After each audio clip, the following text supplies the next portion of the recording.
Então, bom dia. Bom dia chuvoso. Bom dia. Bom dia a todos, a todos. Bem-vinda, professora Cristina Flacker, nossa palestrante de hoje pela manhã. Bem-vinda, Fernanda Andrioli, né, a apresentadora de comunicação após o intervalo. Nós vamos ter um intervalo. Então, em primeiro lugar, agradeço a presença de vocês, os alunos do curso de Letras, professores aqui presentes, professora Ana, professor Vicente, professora Cristiane Schnack, lá, professora também Cristine Nicolaides, né, que está coordenando a sessão de hoje. Então, fazer primeiro assim, um pequeno resumo, uma contextualização, dou um aviso e daí componho a mesa, tá bom? Nós estamos no segundo dia, então, desse evento Compartilhando as Letras. Esse evento ele teve uma semente que germinou numa reunião em julho, em duas reuniões, aliás, em julho, duas reuniões de colegiado. E nessas duas reuniões havia uma grande participação de professores que puderam estar nesses dois encontros, e também houve a participação de ex-alunos, ex-alunas e alunos da graduação para podermos pensar e compor no que poderíamos propor para o segundo semestre, timidamente, inicialmente, mas um evento que propiciasse a revelação, a apresentação e tivesse a voz dos alunos. Seja a voz vindo já das pesquisas, da pós, mestrado, doutorado, especialização, seja a voz dos alunos já no final do curso, mas também a voz desses alunos que estão começando o curso de letras. Então, esse espaço aconteceu ontem, de 14h até às 17h, com sessões de comunicação muito variadas, né? Foram 4 salas cheias, uma experiência muito legal. Então, não só atividades da pesquisa, mas também atividades realizadas pelos alunos nas suas disciplinas, ou até experiências relevantes que envolvessem questões de ensino antes dos alunos terem entrado na universidade, né? Então, foi uma multiplicidade, facetas, né? Tivemos a presença também de alunos de outras universidades apresentando seus trabalhos, e foi muito, muito bom, né? Uma primeira experiência. Ocorreu também a vinda de uma ex-aluna apresentando um trabalho didático realizado com a sua turma e trouxe a turma, né? Então, nós tínhamos alunos da 8ª série olhando, vendo, escutando, conversando, né, com professores, né, interagindo ali. A presença também da secretária de Educação aqui de Esteio, que está olhando para a universidade, vê o trabalho, né, com a qualidade que a gente tem desenvolvido e quer parcerias. E também desenvolve um excelente trabalho no município em termos de ensino. No final da tarde, foi um espaço para conversarmos sobre as carreiras de letras, né? Claro que licenciatura tem o foco na formação de professores, mas podemos trazer alunos já formados, alunos em formação e ex-alunos da Unicinos que puderam relatar como letras pode abrir outras portas, né?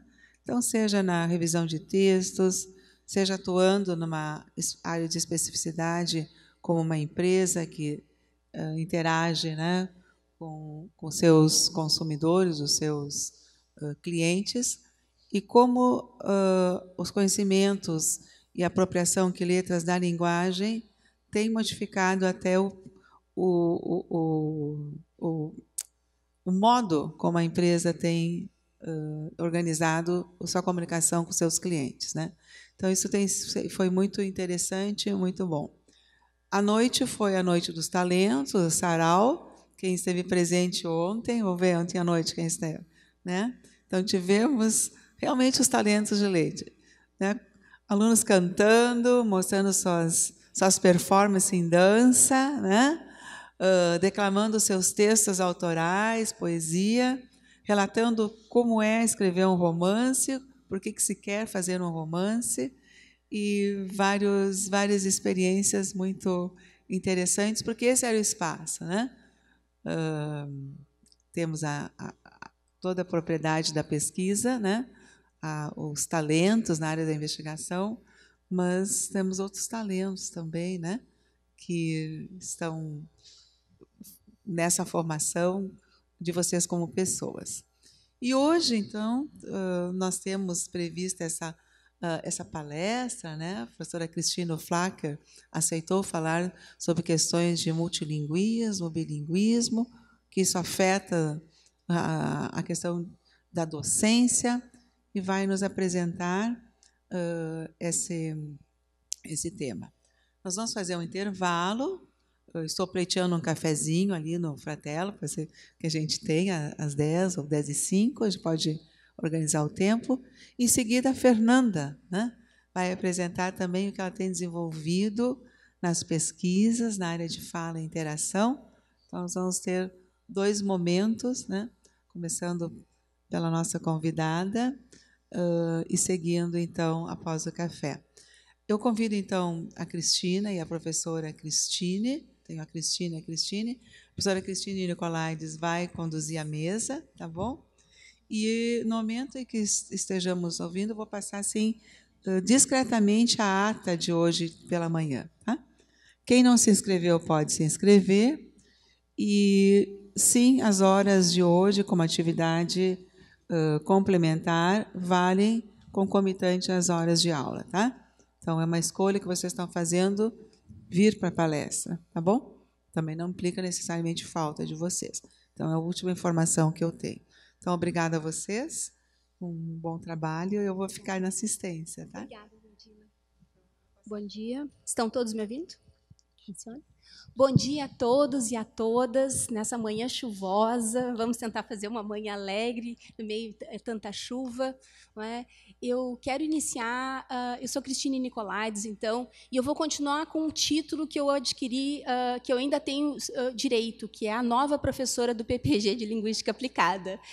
Já faz 8 meses que eu estou aqui, mas enquanto não me tirarem esse título de nova professora, eu vou continuar me apresentando como a nova professora. Não é? Hã? Não, ela não, mas todo mundo, sempre que me apresenta, eu sou a nova professora do PPG Linguística Aplicada, então eu vou continuar curtindo esse título. Apesar de não ser tão nova assim, né? E ter uma caminhada assim, bastante longa na área de letras. Né?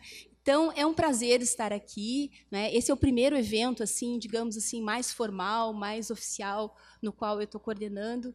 E eu quero iniciar assim, fazendo agradecimentos e dizer o quanto assim, eu me sinto bem acolhida nesta casa. Não é? Ontem, em especial, eu assim, se eu tivesse que definir para vocês o que eu senti, foi muito amor. Não é? E amor no sentido freiriano aqui, como tudo é muito bem cuidado sempre. E ontem, nesse evento Compartilhando Letras, não foi diferente. Né? Então, um agradecimento especial à professora Adila, né? Que a gente vê o cuidado, não é? Virando madrugada, acolhendo os alunos que chegaram na última hora, que não tinham mandado seu resumo, e ela deu um jeitinho. E isso diz muito assim da nossa profissão. Não é? Se a gente não tiver amor por aquilo que a gente faz, acho que em qualquer profissão, mas em especial na área da educação, eu diria que a gente está na profissão errada. A gente tem, em primeiro lugar, que ter amor pelo aquilo que a gente faz. A gente tem que ser feliz e a gente tem que ter satisfação em compartilhar aquilo que a gente sabe, né? Seja o que for. Não é? No nosso caso, ensino de língua, seja língua materna, seja língua estrangeira. Não é?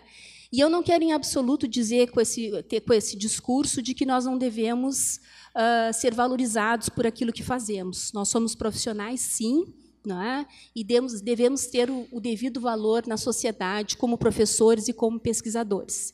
E eu sei que, às vezes, o cenário não é dos mais animadores, né? Mas nós levantamos todos os dias e estamos aqui porque acreditamos que o que a gente faz, seja em sala de aula, seja fora dela, vai fazer uma diferença para uma sociedade melhor. Não é? Então, é nesse espírito, não é, que eu gostaria de iniciar nessa manhã, e já estendendo os agradecimentos também a todos que estão aqui, apesar da chuva, dos professores, dos alunos, não é? Nesse final de ano que a gente já está começando a ficar parece que as baterias começam a falhar, mas sempre, de novo, com a esperança de que a gente vai fazer naquele dia, vai fazer uma diferença, não só nas nossas vidas, mas nas vidas de outras pessoas, né? E nesse mesmo espírito aqui que a professora Cristina Flacker está aqui hoje conosco, né? Inicialmente, já é pelo menos a segunda vez que a Cristina vem como convidada. Ela inicialmente era convidada da minha disciplina. Ela já veio na professora Grazi o ano passado, quando deu essa disciplina Língua Inglesa 4, que é sobre língua e bilinguismo, não é? E nós agora, quando a gente se enxergou, a gente viu que a gente já nos cruzamos nossas histórias, nossas vidas na URGS, não é? E ela gentilmente, mesmo quando era só para a minha sala de aula, ela prontamente, quando eu fiz contato, ela disse assim, sim, Cris, vai ser um prazer ir na tua aula, né? Então, de novo, nesse espírito generoso, não é? A Cristina, então, se dispõe a vir aqui e compartilhar um pouco da experiência dela. A professora Cristina, então, ela tem formação na URGS, né? Tanto de letras também, Cristina? Letras, mestrado e doutorado.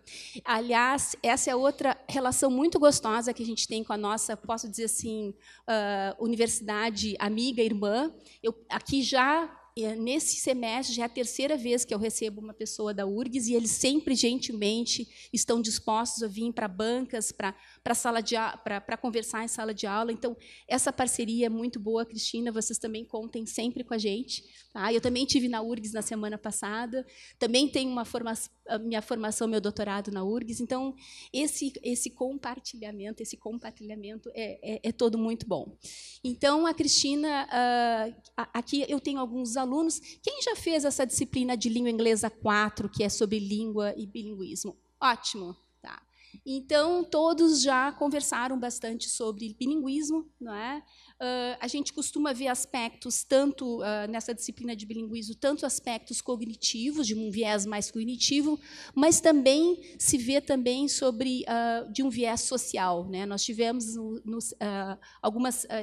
um mês atrás, mais ou menos, né, a Ana Paula Scholl, também da URGS, que veio e nos falou da importância de fatores externos, o que ela chama, que seriam sim fatores sociais na questão do bilinguismo. A gente tem conversado bastante sobre isso na sala de aula também, né? Então, eu vou deixar com vocês agora a Cristina, agradecer mais uma vez a presença aqui. A gente vai mais ou menos falar uns 30 minutos, 30, 35 minutos, né? E depois a ideia é que a gente abra para o debate, e vocês, já que uns estão fazendo e a maioria já fez essa disciplina, e mesmo que não tenha feito, sempre há o que conversar sobre bilinguismo, que, afinal, faz parte do nosso cenário, né? Todos nós aqui somos, me corrija se eu estou errada, hoje estamos aqui com alunos de letras que fazem ou português e inglês, ou inglês, hoje de manhã, né? Todo mundo. Então, bilinguismo realmente é algo que interessa a todos aqui. Então, Cristina, muito obrigada, e eu deixo para tu compartilhares um pouco mais da tua trajetória com eles. Obrigada. Eu queria começar, então, agradecendo também o convite, Cristine, professora Dila, por estar aqui novamente, né? E o que eu vou falar hoje mostra um pouco da minha trajetória como aluna, como estudante de mestrado, doutorado, porque eu venho de uma formação de alemão, né? Eu me formei em alemão na URGS, e, como eu fui para o mestrado, foi a partir da minha experiência lá no NEL, na URGS, com alunos falantes de dialetos do alemão. Né, que sempre a gente ouvia dizer que era um problema trabalhar com alunos falantes de dialetos do alemão, na língua alemã. E aí, quando fui para a sala de aula, também eu falei, é difícil, é mais complicado, às vezes, achava também. Então, meu mestrado fui olhar para esses meus alunos falantes de dialeto. Né? Nessa minha trajetória, como eu fui trabalhar com a Margarete Schlatter, eu acabei indo para o português para estrangeiros nesse meio desse caminho. E, em algum momento, eu larguei o alemão e fui para o português, só para o português. Mas eu sempre olhando para comunidades, então, mas onde a gente tem mais línguas, onde a gente tem mais, né, o que está acontecendo para essas comunidades. Nesse meio desse caminho, eu acompanhei a Margarete e o Pedro também em Rivera, né, ou naquelas escolas de fronteira com o Uruguai.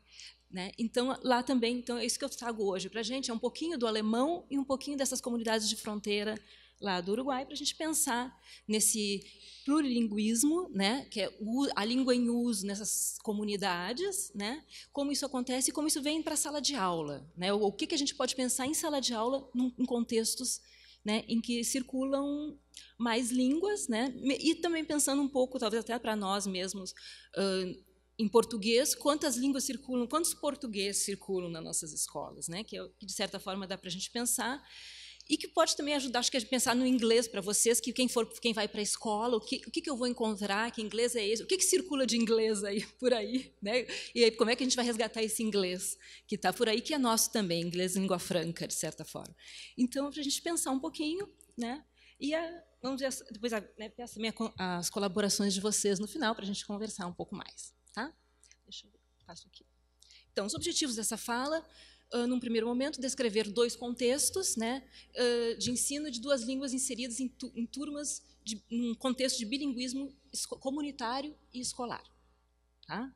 E refletir sobre possibilidades de trabalho por uma sala de aula, né, para esses grupos específicos, talvez, considerando, então, essa educação linguística voltada para práticas letradas, né, que essa língua não seja trabalhada de forma isolada, para que a gente pense realmente o que pode fazer a diferença para que essas pessoas consigam, enfim, ampliar seus repertórios nos seus contextos, né, nas suas línguas, nas línguas adicionais que vão entrar aí nessa trajetória de cada um. Então, só para recuperar, eu botei 2 slides só para recuperar como era uma disciplina de letramento, de biletramento, né? Então, eu coloquei dois pontos ali para a gente recuperar algumas ideias, né? Considerando que letramento escolar é apenas uma das muitas formas de ter contato com a leitura e a escrita. Né? Não, porque se a gente teria inicialmente, acho que isso é muito arraigado ainda na nossa sociedade, trazer aquela ideia de que a escola é a única agência de letramento. A escola é que nos traz, ou é letrado na escola, ou não é letrado. Né? Então, mas sempre a gente, como professores, nós temos que lembrar que a escola é uma das agências. Né? E nós temos outros tantos espaços que pode ser tão importante para a formação de cada um, de acordo com o que cada grupo social precisa. Né? Então, a escola é uma dessas nuances nessa nossa sociedade que a gente vive hoje, contemporânea, né? Urbana e tal. E ela é importante. Nesse nosso contexto, ela é importante. Mas é uma das. Né? E a escola, então, vai ampliar esses repertórios, essas práticas letradas que a gente traz de casa, da rua, da comunidade. Né?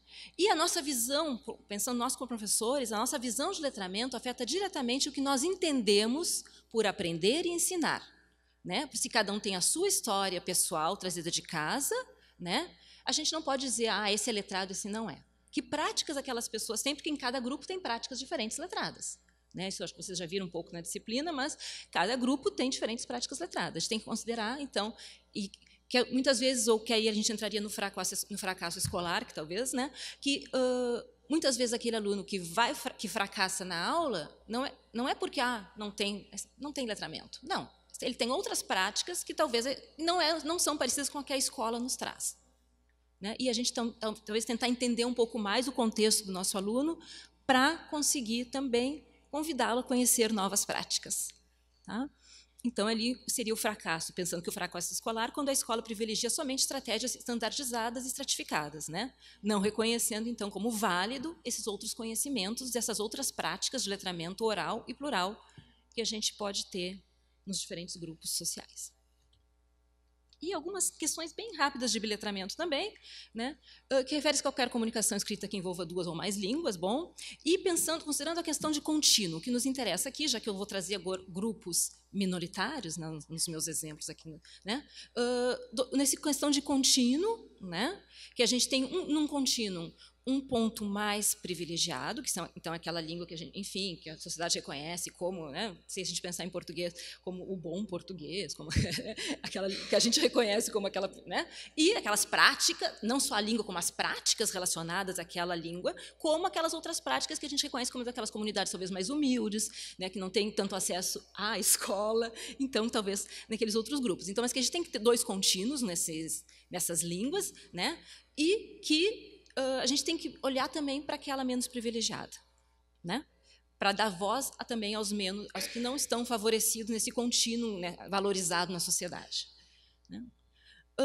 Bom, então, considerando os contextos de ensino, pensando neles, o que a gente tem de semelhante, o que a gente tem de diferente nesses contextos que eu vou trazer para vocês? Um na fronteira, outro bem aqui pertinho de nós. Tá? Semelhanças. Então, talvez 2 realidades de proibição de uma das línguas, né? Com a manutenção das mesmas pelo uso comunitário. Tá? E a recente, talvez algum deles já agora quase 15, 20 anos, mas uma recente, sim, se a gente tem uma história de proibição de quase 100 anos em alguns lugares, recente, né, a implementação de ensino dessas línguas como meio de promoção para o letramento escolar. Né? As diferenças desses casos que eu vou trazer aqui. A proposta de ensino da língua. Se lá na fronteira eu tenho uma proposta de ensino bilíngue dual, aqui é uma aula de língua estrangeira, de língua adicional, aqui perto. Tá? E a constituição histórica das línguas. Um seria um bilinguismo de fronteira e o outro comunitário. Tá? Então, eu vou começar com a fronteira, está um pouquinho mais longe de nós. Lá na fronteira, então, Brasil com Uruguai. Na realidade, né, aquela questão ali do norte do Uruguai, o Uruguai foi Brasil um tempo, né, teve muita guerra, teve muita briga, né, mas então ele esteve presente, o português sempre esteve presente ali na fronteira.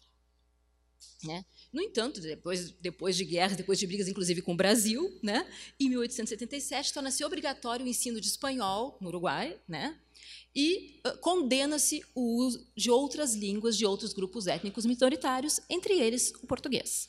Então, a partir de 1877, até há bem pouco tempo, o português, né, o uso do português era condenado. A escola não era lugar para português. Né? E justamente, como a gente tem ali na fronteira uma questão muito forte de pessoas que falam português em casa, que veem TV brasileira, né? Quando a gente esteve lá, eles sabiam quem era o presidente do Brasil, mas não sabiam quem era do Uruguai. Eles viam Globo e SBT. Uma das professoras desenvolveu um projeto de ensino a partir de uma reportagem do Fantástico. A gente ia na casa das pessoas e escutava axé, pagode, nas rádios. Né? Então, esse é um contexto do norte, ali da fronteira. E ali, já em seguida eu vou trazer que vocês vão entender Rivera. Ok, Rivera é tudo muito misturado, mas esse é um contexto de diversas escolas ali na região da fronteira, de pessoas voltadas até, e talvez eu pense assim, talvez as nossas TVs aqui tenham antenas melhores, que peguem melhor nesses lugares, então eles sabem tudo o que acontece no Brasil. Eles veem Globo e SBT. Né? Talvez agora Record. Mas então, assim, é isso. Tá? No período da ditadura militar, então, uruguaia, foram 3 campanhas de defesa da língua nesse período, campanhas puristas de defesa da língua espanhola. Né? E o resultado dessas políticas foi de aumentar cada vez mais a discriminação dos grupos não falantes de espanhol e de pessoas que não usassem a língua corretamente. Né? E ainda, se a gente pode pensar que em 99 ainda houve uma tentativa de uma campanha purista da língua que não teve êxito.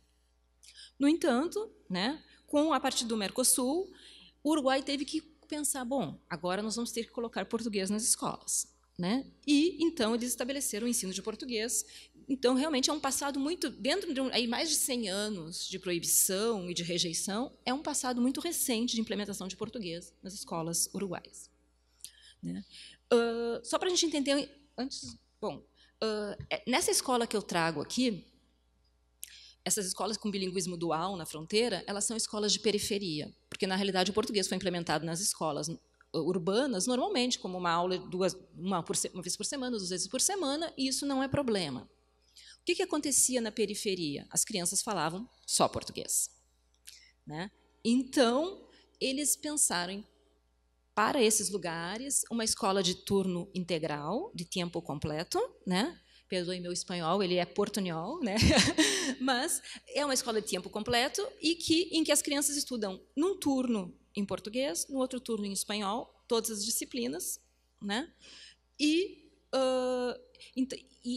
de certa forma, a rotina dessa escola ela gira muito em torno também do lanche, né, da merenda. Então, a gente entra na escola de manhã, tem café da manhã reforçado, ao meio-dia tem o almoço reforçado e às 4 horas da tarde, antes de ir para casa, também o lanche. Então, a gente tem que considerar que eu vou trazer esse contexto aqui, e dessa língua que eu vou mostrar agora aqui, esse exemplo, foi descrito pelos pesquisadores uruguaios, né, mas é muito mais dessas crianças dessa periferia. Né? Eles não consideram que as crianças lá, se a gente pensar em Rivera, no centro da cidade, ali as escolas de perto da Sarandi, não é esse contexto, de acordo com os pesquisadores uruguaios. Tá? Então, eu vou só passar aqui para língua falada na fronteira. Então, o que eles denominam como brasileiro, fronteiriço, baiano, portunhol, né? Ou DPU, dialetos portugueses do Uruguai, né? São exemplos como esse aí. A maestra só fala uruguaio. No trabalho dela, tem que ficar todo dia na praça. Uma pergunta: é português ou é espanhol? Ou é português? Pessoalmente, vou antecipar o que para mim, isso aqui é português com alguma coisinha do espanhol, com léxico. Fora é português. No trabalho dela, português. Né? Então, assim, então essa é a língua que eles, né? Então esse dialeto muitas vezes, claro que tem outras, né? Eu trouxe 2 exemplos em que eu queria os mais próximos do português possível, mas esse é o português, então combatido, né? De certa forma, nas escolas, tá? Que justamente, o problema é esse. Aí hoje o problema é esse.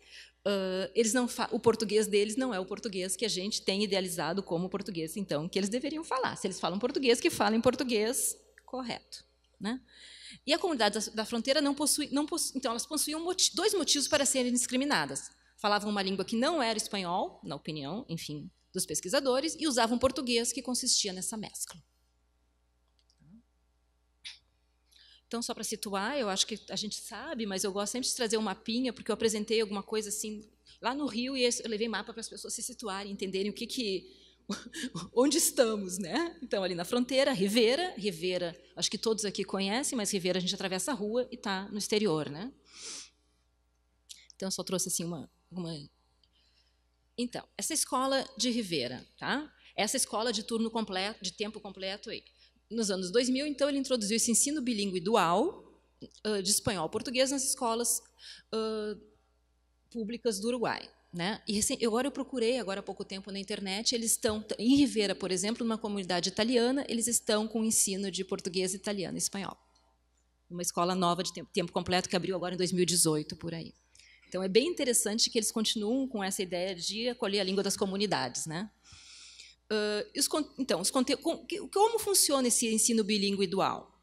Os conteúdos são ensinados nas 2 línguas, né? E os professores dividem os conteúdos curriculares sem repetição desses conteúdos. Elas têm 50% das aulas em português, 50% em espanhol, conforme o turno de trabalho. Se na segunda de manhã a aula ocorre toda em português, na terça de manhã ocorre toda em espanhol. E aí, à tarde, tem as oficinas. Então, né, de manhã, aula do currículo, à tarde, oficinas, feitas por 2 professoras ou mais. Né? Mas, então, segunda-feira de manhã ocorre em português, à tarde, a oficina em espanhol. Terça de manhã, aula em espanhol, à tarde, oficina em português. E assim, alternadamente. Né? E trabalho por projetos na tarde, no turno da tarde. Né? E num desses projetos é que foi feito um trabalho a partir de uma reportagem do Fantástico, da Rede Globo. Né? Os projetos de oficina ocorrem no turno da tarde e envolvem, então, a participação simultânea de 2 professores. Uma questão interessante aqui para nós, para o português especialmente, é que a professora de espanhol é uma professora contratada, é uma funcionária pública. Né? Ela é contratada, ela tem toda a carreira dela estável na escola. Os professores de português, não. Eles são contratados temporariamente sempre e eles são avaliados uma vez por ano. Tá? Inclusive, quando a gente entrou em sala de aula, isso aqui, né, foi um trabalho experimental que a gente fez lá em 2008, nós fomos autorizadas, nós tivemos que pedir autorização para Montevidéu nos autorizou a entrada na escola, e o funcionário lá do Uruguai, do Ministério da Educação, nos pediu: vocês podem observar o português das professoras? Não podemos. Não, porque elas são avaliadas, e as mais mal avaliadas vão para a escola de tempo completo. As melhor avaliadas vão para a zona urbana. Né? Então, tem uma questão... Eu acho que isso daí... É muito legal o programa, mas isso, para o português, é um pouquinho ruim. Porque eles já podiam, então... Agora até tem que pesquisar um pouco mais, ver como é que está, mas me parece que continuava a mesma coisa. Professor de português temporário, professor de espanhol, professor funcionário público com a sua estabilidade, com tudo que tem direito. Né? E, então, cada ano a professora de português, então, ia para alguma escola diferente. As professoras de português não ficavam nas mesmas escolas, porque uma escola de turno integral é bem puxado. Né? A professora fica o dia inteiro, a gente ficava lá, a gente almoçava com os alunos, a gente ficava na hora do recreio, não tinha quem cuidasse deles, então éramos nós, né? A gente ficava com o professor e todo mundo ficava o tempo inteiro, das 8 da manhã às 4 da tarde. Então, as professoras de português queriam fugir um pouquinho das escolas de turno integral. Nesse ano aí, esse daqui é o de 2007 que eu trouxe. Né? A professora Márcia, que é do espanhol, então é isso que eu disse, ela está fixa na escola. De português não pertence ao quadro. Né? A turma era formada por 30 alunos, 14 meninos e 16 meninas, todos uruguaios, com uma idade média de 8 anos, e moravam no entorno da escola. Nesse entorno que a gente passeou, que ouviam rádio né, português, e que e os poucos livros da casa, livros em português também. Livros didáticos. Os poucos livros que a gente observou em algumas casas que nós entramos eram livros didáticos em português. Né? Porque aí até a gente as moças, as merendeiras da escola, por exemplo, disseram: não, eu estudei aqui, uma estudou em Bagé, outra estudou em Livramento, eu estudei aqui, eu fiz meu segundo grau aqui no Brasil, eu não vou fazer no Uruguai, até porque pela língua, acho que de certa forma, né, acho que a língua afastou essas pessoas lá na época delas, afastou da escola no Uruguai, né? Então, elas falavam português. Não, eu fiz no Brasil, eu torço para a seleção brasileira, eu não gosto dos uruguaios, as uruguaias, as merendeiras da escola. Então, essa identificação muito forte com o Brasil. Né? As crianças não, as crianças já diziam: não, eu torço para o Uruguai. As crianças já eram mais já é legal, né? Já estavam se encontrando mais com o seu país, né? E muitos falavam português, então, em casa. Eu trouxe uma pequena vinheta aqui, uma pequena parte da vinheta desse trabalho feito pela gente aqui, por mais 2 colegas, né? A Graziela, professora aqui também. Então, neste dia e turno, a responsável pela 2C é Márcia. Assim, as poucas interações de Márcia com o grande grupo ocorrem sempre em espanhol. Bem como quando os alunos se dirigem a Márcia, Nos pequenos grupos, no entanto, as conversas e brigas sobre os jogos acontecem em espanhol e também em português. Então, era um momento de espanhol. Né? Percebe-se que a maioria dos alunos dos grupos observados elege o português como língua de interação entre os pares, mesmo estando no turno da aula em que Márcia está à frente. Anita, me dá uma fichinha laranja. Sinara, aí a Sinara, né, eu quero, aí com a professora, maestra, ella no quiere dar la fija anaranjada. Né? Então, era muito interessante, assim, bilíngues. E aí os professores, às vezes, diziam assim: mas eles são fracos. Fracos porque... eu vou acabar aqui, depois eu conto uma outra coisa. Alguns alunos leem as regras em espanhol e as explicam em português para a Camila que sou eu, né? Sendo essa a língua de interação da pesquisadora com eles. A adaptação da língua de interação em função do interlocutor e da situação indica que esses alunos dessa turma funcionam nas 2 línguas. Né?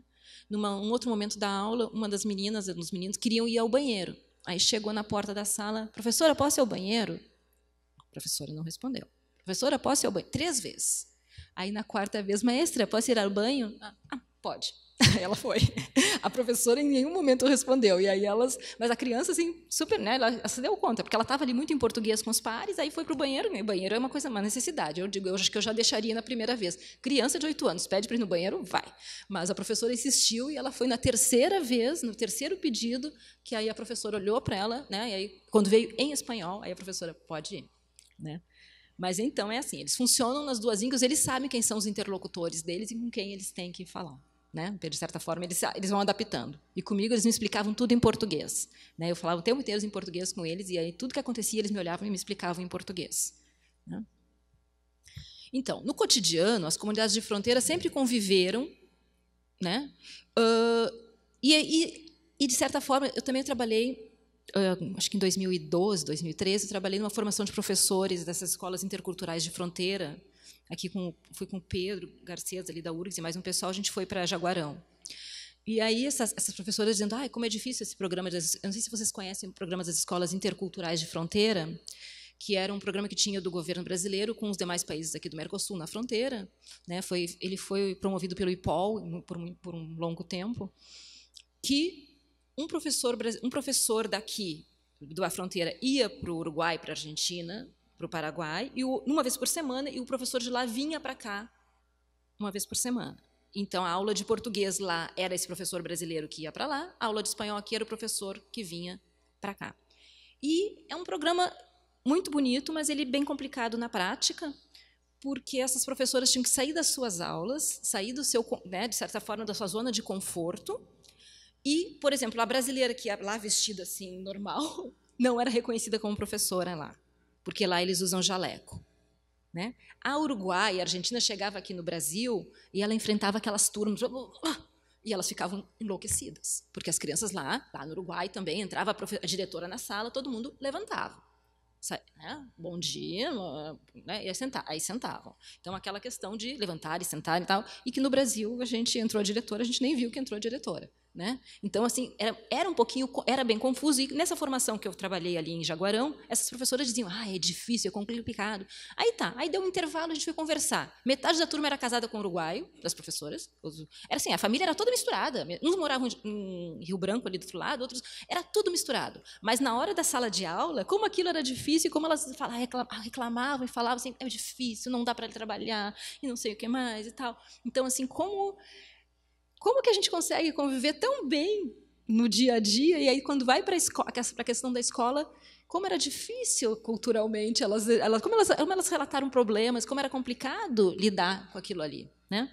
Então, de certa forma, a comunidade convive bem desde sempre, mas a escola, talvez, por todas essas questões de proibição, talvez a gente ainda tenha isso muito arraigado, essas brigas. Talvez com a Argentina a gente entenda um pouco mais, porque, afinal de contas, o Brasil e a Argentina não gostam de... Né? Não se gostam. Mas, assim, é complicado. Como que a gente não consegue, na escola, se entender, né, às vezes?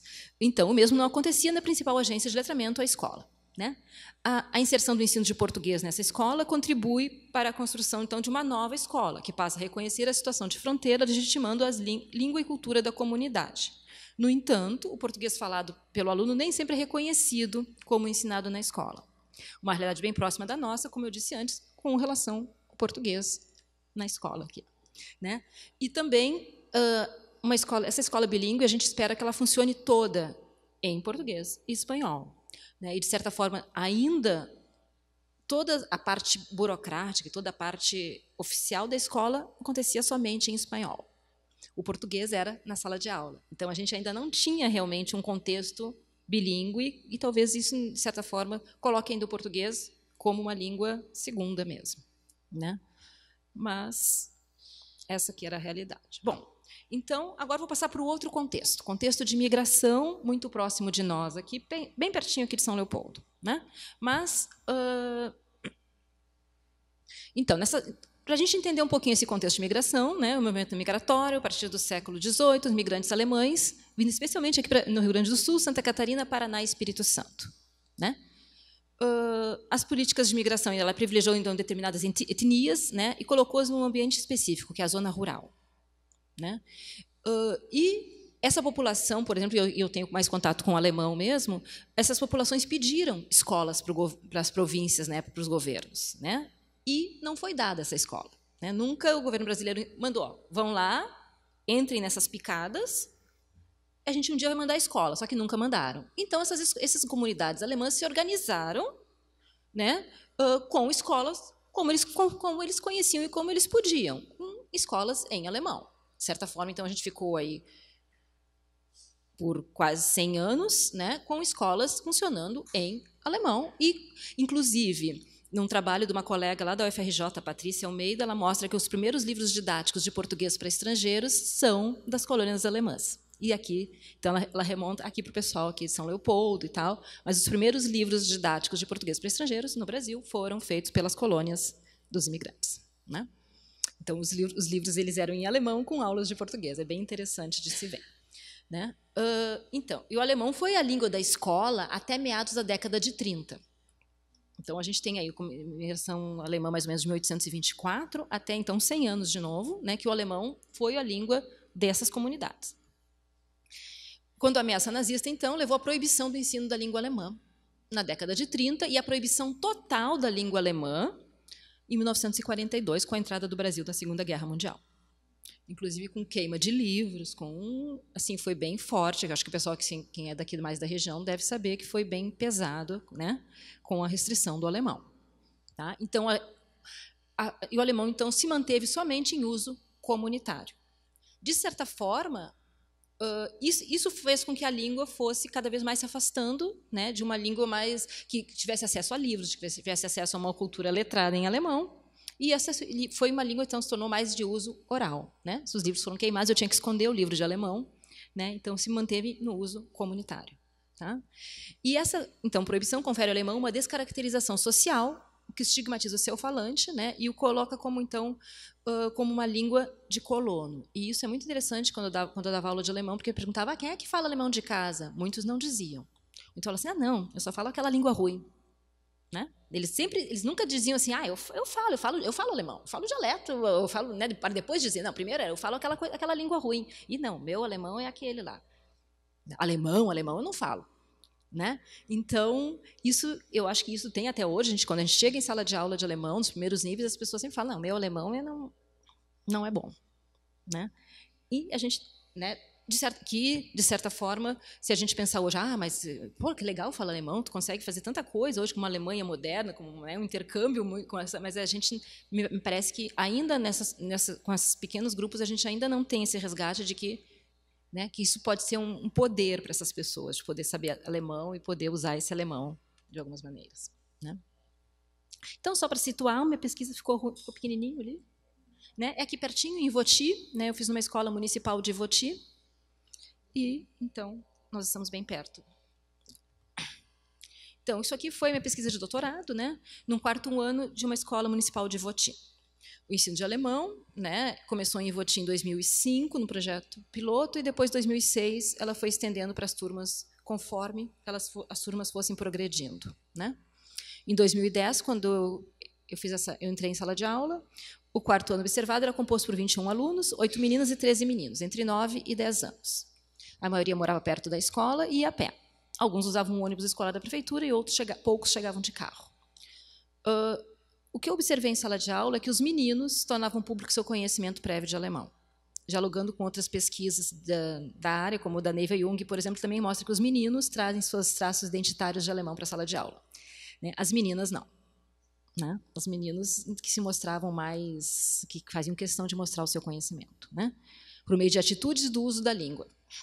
Em conversas informais, alguns meninos e meninas diziam que falavam alemão em casa. Né? Talvez eu vou adiantar também o que já está mais adiante, mas o que eu observei também é que, em sala de aula, nas aulas, por exemplo, de alemão, o alemão acabava sendo ensinado como língua estrangeira. Podia ser ensinado alemão em Voti, em Porto Alegre, em São Paulo. A aula era ministrada da mesma forma. Né?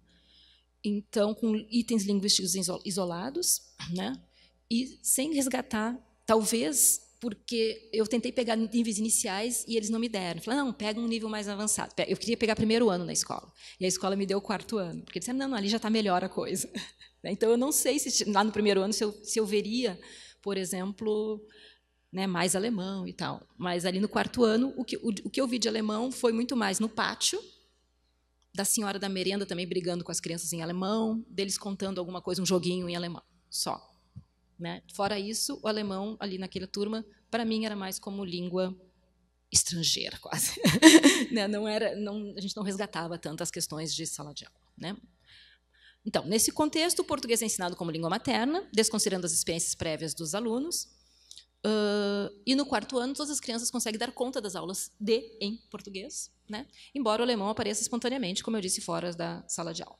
Talvez a inserção do ensino do alemão desde a educação infantil e a valorização das competências trazidas pelos alunos tenha conquistado esse público e a permanência e o sucesso da trajetória em português. No entanto, o ensino de alemão, como eu disse, parece dialogar com a realidade extra-classe, né? O foco do alemão padrão, com predominância de itens linguísticos isolados. Eu não trouxe aqui um excerto do alemão, da aula de alemão, eu trouxe da aula de português. Trouxe um evento de letramento da aula em português, né? Que é o que eu trago aqui. Como é que está? Dá para enxergar? Bom, então eu vou explicar um pouco mais esse contexto aqui. Foi num dia numa aula com a professora da turma, quarto ano era uma professora para todas as disciplinas, numa aula de português, em português, de português. Né? Que ela começa, então, ela faz toda uma conversa para encaminhar uma produção escrita. Uma produção escrita significativa para esse grupo. Tá? Então, alguém quer comentar? Por que será que eu pensei que nessa página, nesse momento, eu já tinha pensado nessa página há um tempão? Né? Aí ela começa e aí ela dá a voz, a Lisiane, né? E aí, assim, por que... na linha 12, depois, Fernanda, por que tu acha que eu escolhi isso ali? Aí, né, não responde, a Fernanda, para nós fazermos um teatro. Eles tinham feito um teatro há umas semanas antes, apresentado na escola, apresentado para uma turma ou duas, e eles queriam público. Eles acharam muito pouca gente. Né? Então, eles tinham falado para ela, não, professora, a gente tem que apresentar no auditório para todo mundo, a gente quer, né, ser famoso. Então, ela começa com a conversa, e aí para nós fazermos um teatro. Aí alguém lá fala, um cartaz. Porque aí eles dizem, mas a gente já fez o teatro já tinha sido feito. Né? A proposta é elaborar um cartaz que chame a atenção. Aqui, nesse caso, eles fizeram um cartaz tipo o quê? Né? Aquela onde eles abriram o livro, uma página do livro, e tinha uma coisa lá, que ela não disse o que era. Na realidade, era um ingresso de teatro. Né? E ela deixou eles olharem e verem o que era aquilo. Né? Esse cartaz, porque eles falaram cartaz, o que eles fizeram aí? Aí o pessoal assim, Chapeuzinho Encantado, a história, né, que estava no livro. Já sei, eles botaram um horário, aí foi vendo as informações, o que tinha nesse material do livro, né? O horário, como é, o nome da história, o local, a data, a entrada. Aí tem um CPF aqui, a Lisiane, um CPF? O que será que é isso ali?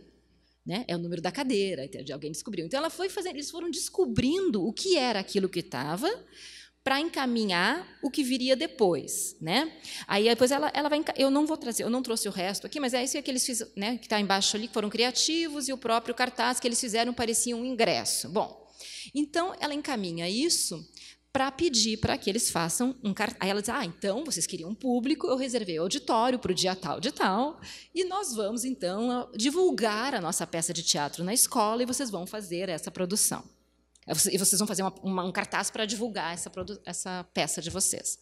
Então, ela vai encaminhando, isso aí, eu acho que eu tenho uns 6 minutos, mais ou menos, né, de transcrição desse momento, em que ela vai encaminhando toda uma produção escrita sem dar a resposta. Né? Ela vai sempre questionando, mas será que é isso mesmo? Inclusive, tem uma hora que fala assim, quanto é que vamos colocar o valor? E ela assim, alguém vai pagar para nos assistir? O resto do pessoal assim, não, ninguém vai pagar para nos assistir. Então, questões assim que ela vai levantando, como se constrói. E aí, o que precisa colocar no cartaz? Né? E aí eles faziam o cartaz, e ela pegava, afastava assim, tu enxerga? E a pessoa assim, não. Então, isso aqui funciona como cartaz? Faz de novo. Então, era assim que ela fazia. Ela pegava, ela afastava, porque eles faziam uma bem pequenininho aqui. Enxerga? Não. A gente não quer público? Então, temos que fazer grande, temos que fazer bonito, temos que... Né? Então, em vez de dizer que, às vezes, a gente pensa numa produção escrita de um aluno, assim, por que está ruim? Né? Ela mostrava, assim, na prática, no uso social da produção do aluno, por que estava ruim. Tu conseguirias ler isso se estivesse fixado ali? Não. Então, muda, para que leiam e que informações eu preciso. Então, ela encaminhou a conversa para isso. Isso foi um momento nessa turma. Tá? Então, nesse segmento, observamos a construção conjunta das atividades proposta por meio da recuperação do propósito da mesma, o porquê da proposta, da identificação do gênero discursivo apresentado no livro, né?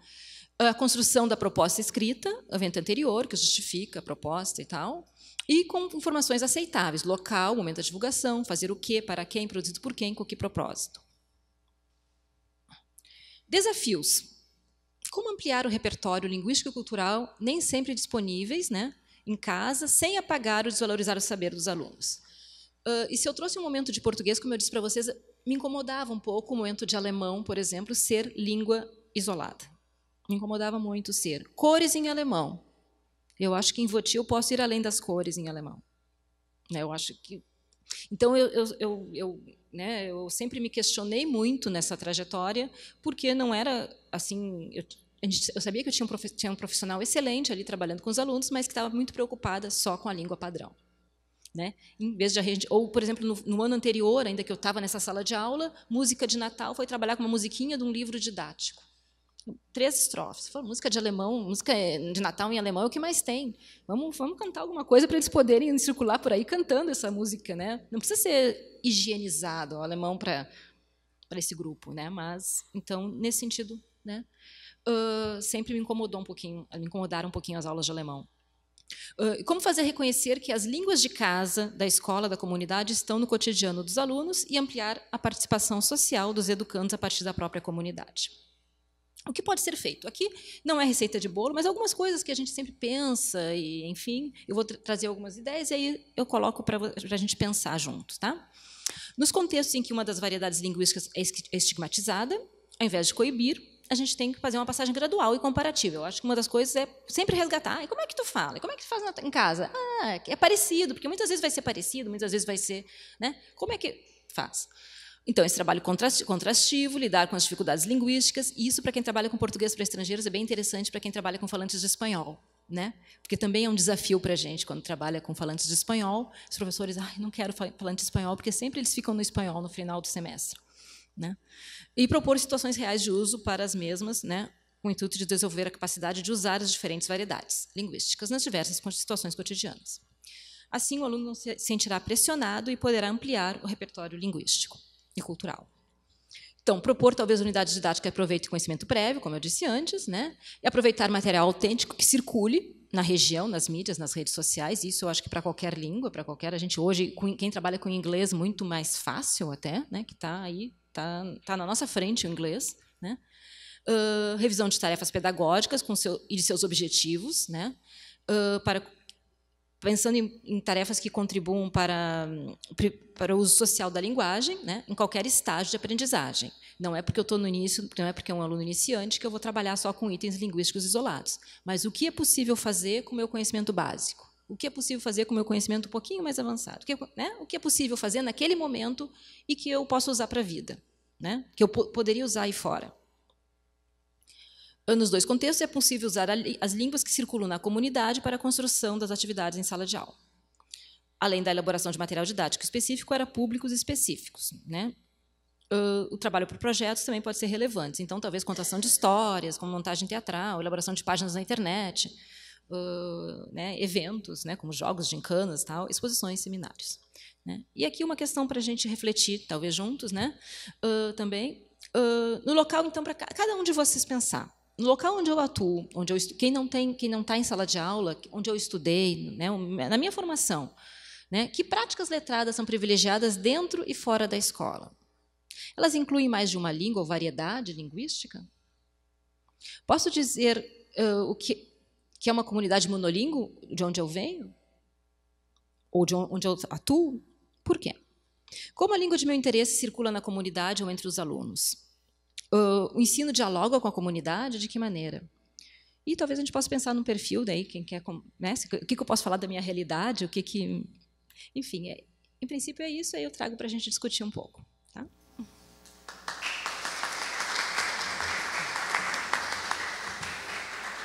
Cristina, muito obrigada por esse depoimento, assim, desses 2 contextos assim fascinantes. Eu fiquei fascinada pelos 2 contextos que para mim são muito diferentes, não é?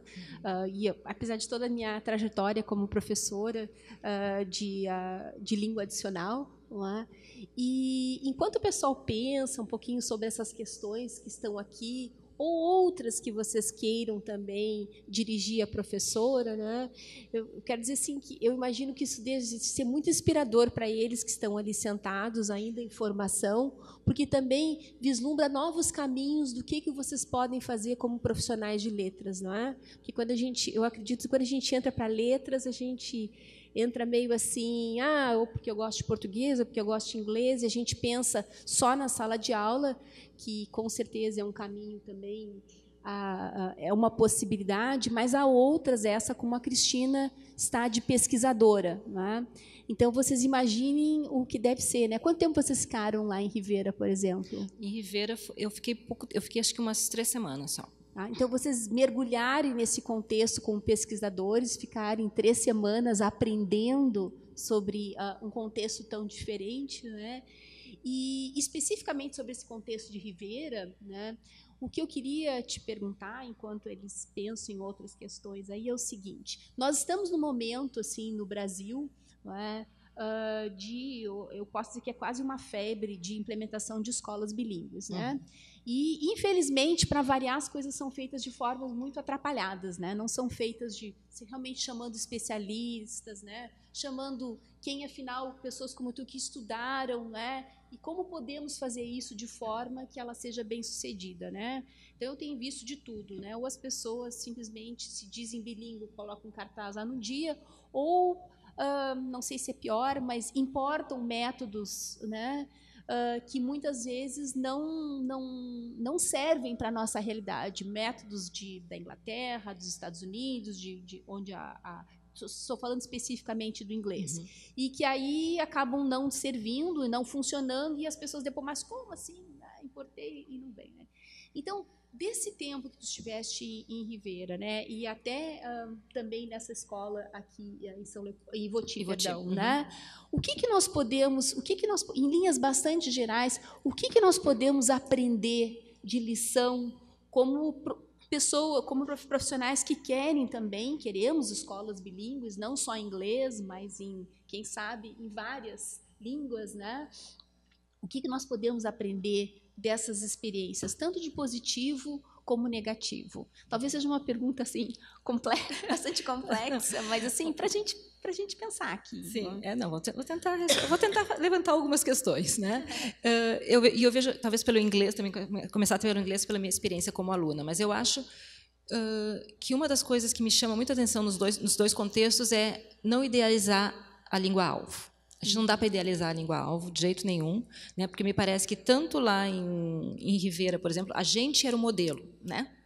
Então, elas falam, mesmo que eu falasse lá, né? Nós éramos o modelo. Então, a polícia parece, né? Quase que a polícia. As pessoas estão falando ali português, mas quem fala português somos nós, né? E isso me parece que em todas as línguas, isso acontece muito nas escolas, é que tem aquele padrão, assim, talvez no inglês seja inglês ou norte-americano ou britânico, o resto é lixo. E que é o que acontece no alemão aqui também, como eu disse, né?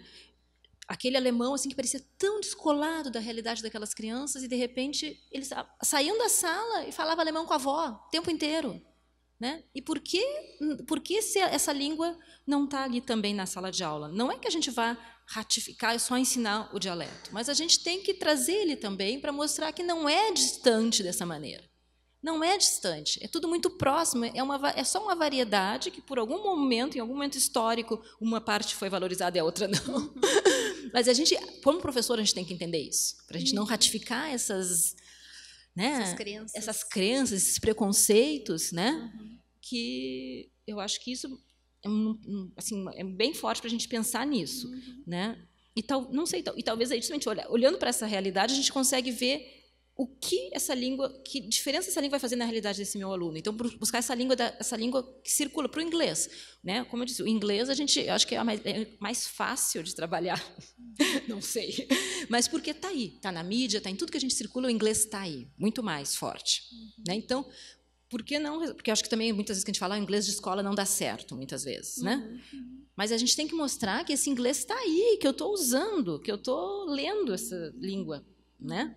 Então, eu acho que é nisso. Essas escolas bilíngues, talvez não idealizar uma língua lá, mas trazer, a partir daqui, para depois, sim, queremos aprender mais variedades. Quais são os meus propósitos ao aprender uma língua? Eu quero estudar numa universidade norte-americana? Bom, eu vou ter que desenvolver outras habilidades, eu vou ter que me socializar em outros momentos ali para poder ir para aquela universidade. Mas talvez não, né? Então, acho que é nesse sentido, é pensar que nem todo mundo vai estudar numa grande universidade britânica ou norte-americana, né? Eu acho que Não sei se eu consigo, mas eu acho... Eu acho que sim, eu acho que respondeu a minha pergunta, e a gente tem conversado bastante em sala de aula sobre isso. É uma questão de empoderamento, né, dessas pessoas. As pessoas têm o direito, né, de aprender uma língua ou várias línguas, inclusive o próprio português padrão, para elas fazerem o que elas quiserem fazer.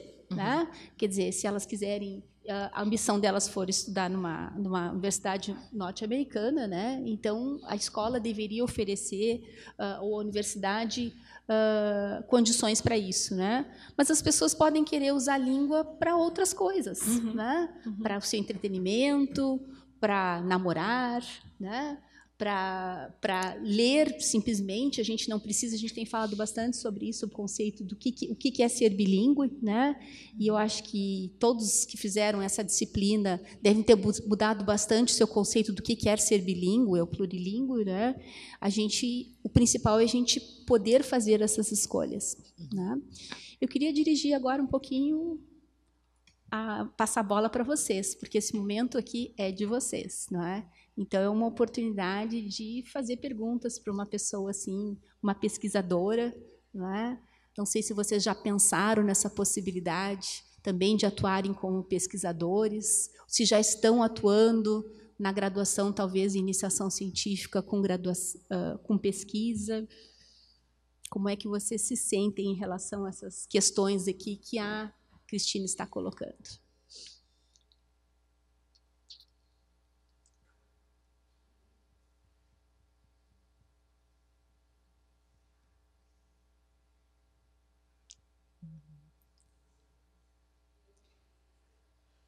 Quiserem microfone, eu passo o microfone.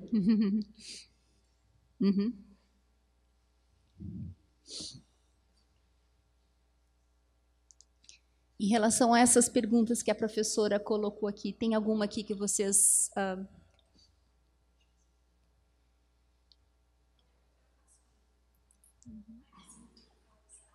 É que está sendo gravado, tá? E aí para a gente... Fernanda. A gente foge do microfone, mas não... a gente foge. Então, na verdade, não é uma pergunta, né? É um comentário. Primeiramente, obrigada pela apresentação. É muito legal conhecer outros contextos assim bilíngues, que alguns mais perto, alguns mais longe, mas que são parte da nossa realidade e que às vezes nem dentro da universidade nem fora a gente tem muito contato. Então é muito bacana saber como isso está acontecendo nesses contextos.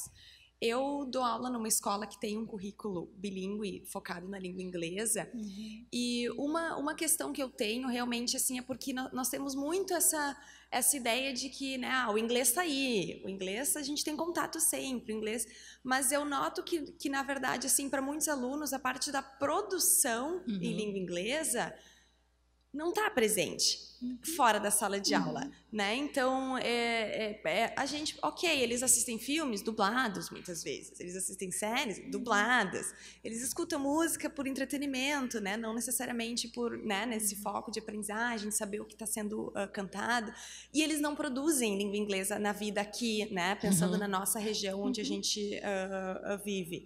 E aí é um desafio, né? Também para quando a gente está em sala de aula pensar como que eu vou fazer isso fazer sentido para que eles queiram produzir também e para que eles vejam aquela produção como significativa, para que não fique aquela coisa, bom, então vocês vão fazer essa frase para fazer e é isso, então aprenderam o presente, vão para o próximo, né? E isso é um desafio muito grande para mim enquanto professora, né?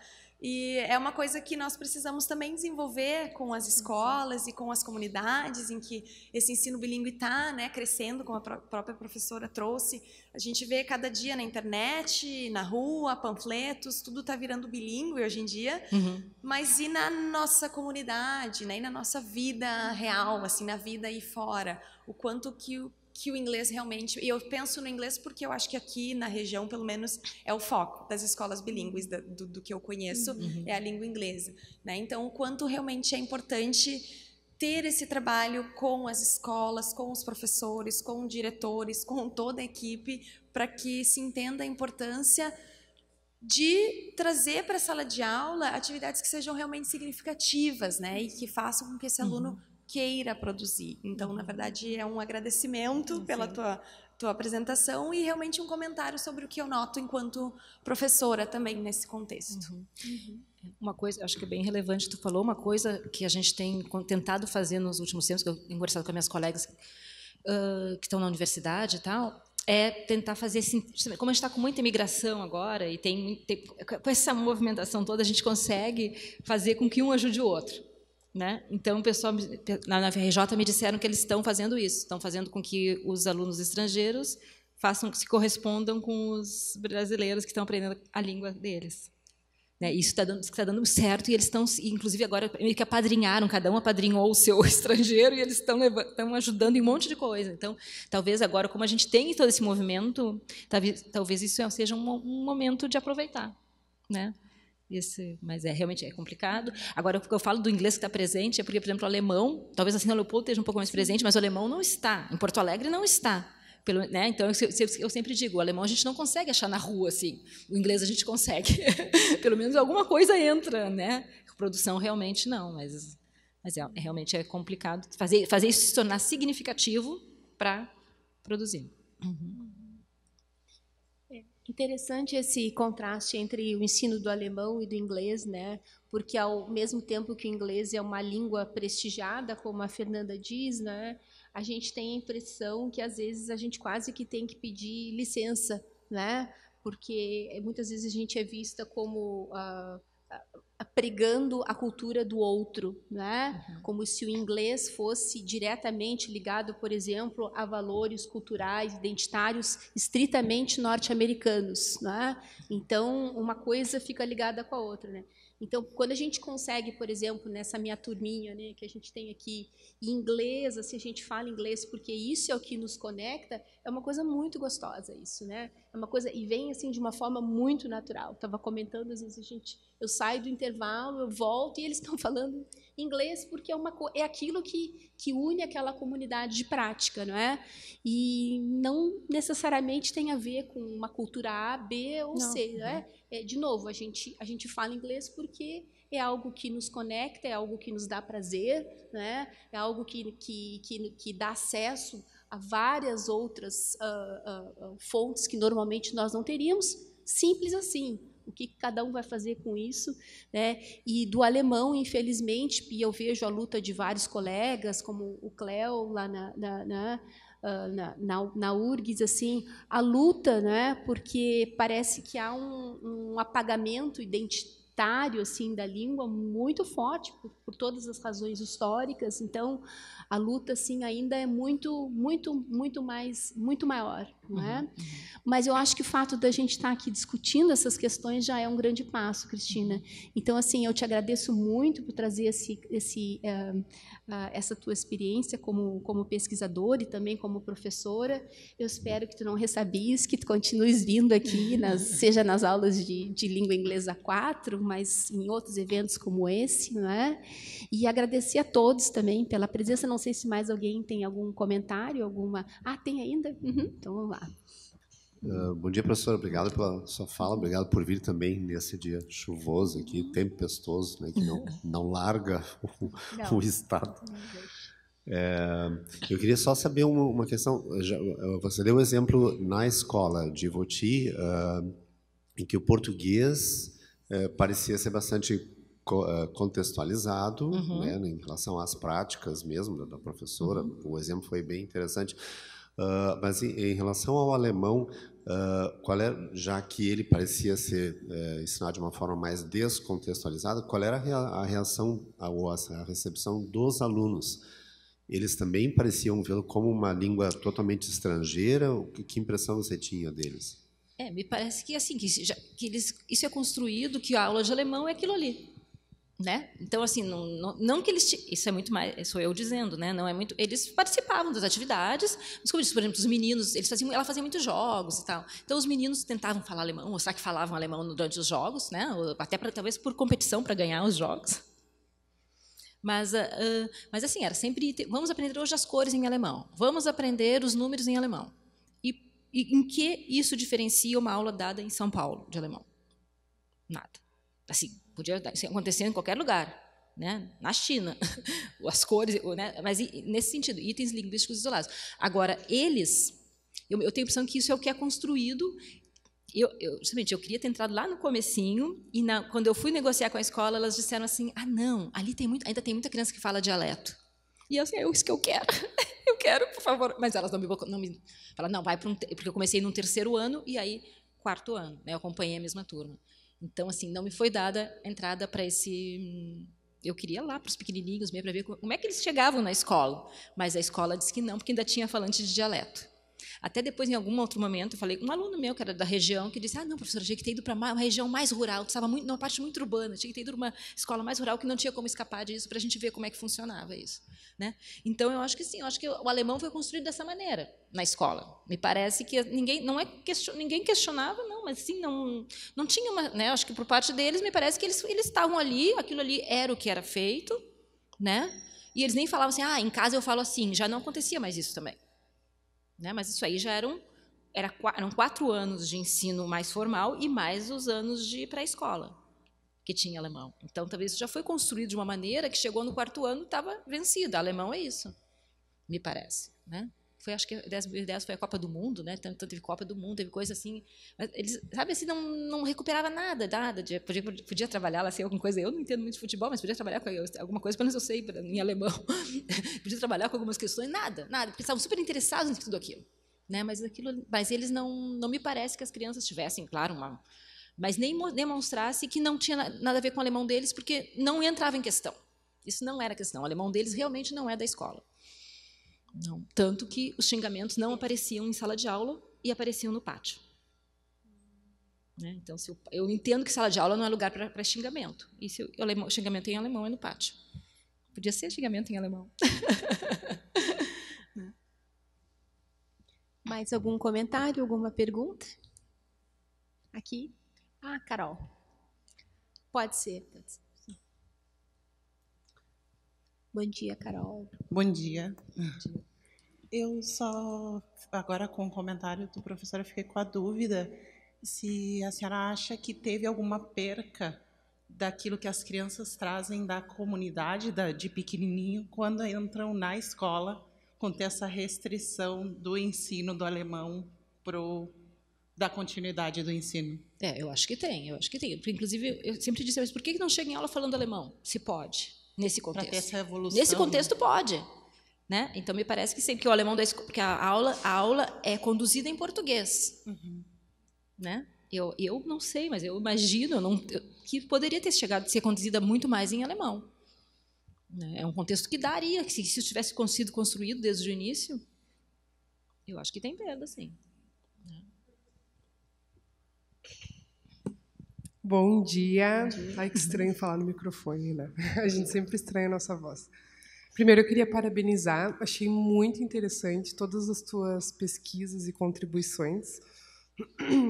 Eu queria ressaltar também a questão da cultura, que a gente tanto debate em sala de aula, e eu vi muito presente na tua fala, como a gente está dizendo aqui, o inglês está muito presente e tudo mais. Mas, quanto ao alemão, eu queria perguntar para ti a que tu atribui esse desprestígio, eu diria, se é uma zona de conforto para os professores, daqui a pouco, trabalhar as cores em alemão de forma isolada, ou é uma falta de um trabalho mais assim coletivo, que envolva a escola, que se pense numa forma concreta de ensinar essa língua e de uma forma que seja útil para essas crianças. Enfim, a que você atribui? É um aspecto mais cultural? É uma falta de diálogo? Me parece assim, na nossa formação, tá? A formação do alemão é muito tradicional. E quando eu comecei a dar aula de alemão, eu era assim também. E aí comecei a estudar mais. Eu comecei a dar aula de alemão em 2000, no NELI, lá na URGS, e aí em 2002, 2013 eu entrei no mestrado. E então eu comecei a me questionar muito, né? Tudo que eu fazia em sala de aula, por que eu faço isso? Por que eu faço, né? E aí eu comecei a me questionar e a mudar as questões, mudar a forma de trabalhar. E eu fui vendo ali nos anos seguintes que meus alunos falavam mais alemão do que eu falava quando eu estava no nível deles, né? Eu vi assim que eles deram um salto quando eu mudei a minha abordagem, quando eu vi que desde o início eu tinha que entrar em sala de aula e fazer que a coisa fosse significativa, e fazer conversa com eles significativas, né? Mesmo que seja com cada um de acordo com o seu nível, mas tornar aquilo significativo. Eu acho que a nossa formação de professores de alemão é muito tradicional. A gente vai muito na linha, porque com questão talvez de declinações, de coisas assim, a gente fica muito fixado que tem que saber perfeitamente as declinações, né? Como dizia uma professora minha lá da URGS, a Elke, mas nem alemão declina direito, vocês ficam enchendo o saco dos alunos. Então, assim, né, a gente está muito preocupado em botar tudo corretamente em alemão, tudo perfeitamente, e a gente não se preocupa com a língua viva, né? Eu acho que o professor de alemão é muito tradicional. Mas será que o de inglês é tão diferente assim também? Fico me perguntando, né? As nossas velhas aulas de inglês lá, como é que acontece? Mais algum comentário? Mais alguma pergunta para a professora? Não? Eu acho que o pessoal agora está na hora de um cafezinho, está nos aguardando lá fora, né? Então, vamos agradecer mais uma vez a professora, uns 15 minutos, e retornamos, então, para a comunicação da Fernanda. Tá? Mais uma salva de palmas. Muito obrigada.